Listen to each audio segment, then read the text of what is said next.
Hey guys, Dustin here. We're going to try something a little bit different. I am going to go through and this time pick several articles that I saw online and just kind of talk about them, give my opinion on them. Usually we'll be doing only one, but I didn't find anyone that really stood out to me, so I'm going to be talking about 3 or 4. Alright, first order of business is an article from Kotaku by Patricia Hernandez. It's titled "Video Games Are the Next Big Religion." So this guy is using religion in like the most air quote context possible. It's really anything that could unite a group of people culturally is kind of the use that he is using. Not someone who actually practices their religion in any serious way. But he goes through and there's a YouTube video in the link, and he goes through and he makes parallels between worship and game music and something like hours played with prayer. I can't remember the exact quote that he used.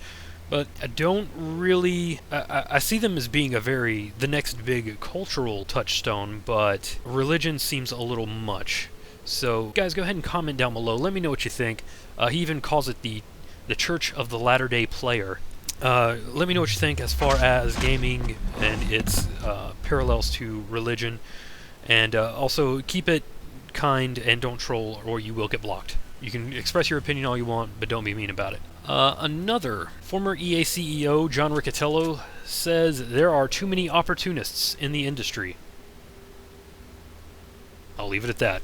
Another article from Kotaku, breaking the next-gen consoles down, and whether or not the PS4 will allow you to use capture cards like the Hapag or AverMedia. For those of you who don't know, the PS3 actually utilizes it. It's HDCP. You cannot capture HDMI output from your PS3. You have to use component cables. I actually never knew that from experience because I started out with the original HD PVR and it didn't even have HDMI cable or HDMI input. However, the official word from Microsoft is the Xbox One will support gameplay footage capture just as it works on the Xbox 360. So that may be one of the scores in the win column there for Microsoft, although I don't think it's going to sell very many systems.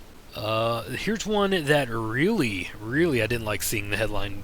Polygon put up an article. Take-Two says, maybe console pricing coming to tablets. Take-Two, who was over 2K Games and Rockstar, they're saying that the games that you can get on iOS and Android are becoming very close to being console quality. So they're saying it should be as much as a console copy. I really do not like seeing this because I think that the price structure and the overall idea of the tablet is to kind of think of a way of making something fun with what you have.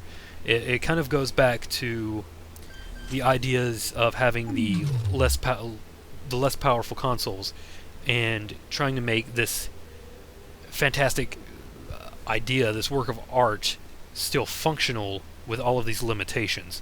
I think that's really what the iOS and indie scene is all about, and if that starts to kind of leak in with people trying to just charge $60 a game, then I really don't want to see that happening. As long as, well, I mean, on the same note, it's as long as the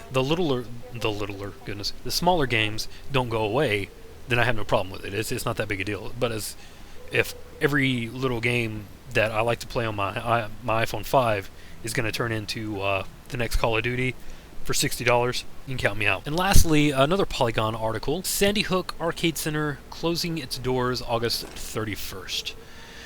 So, Sandy Hook was, of course, the elementary school in Newtown that was the site of the great tragedy where the guy came in and shot up the school. It was an elementary school. I'm kind of pissed I didn't hear about this because there's actually a couple of dudes who started up an arcade, and it allowed with let's see, it says with the help of donations and community contributions, the pair took over a retail space and filled it with family-oriented games that could be played for free.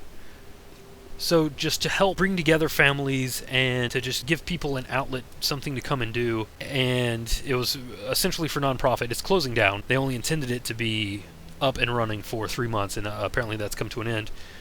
But I never heard anything about this. I heard about how the guy was like a sociopath and sat in his mom's basement. And of course, the media says this. He sat in his mom's basement and all he did was play, Call of Duty and sharpen knives, because that's what video games do to you is make you a sick freak of nature. That, you know, you hear that, but you don't hear anything about these two dudes opening up a play for free arcade.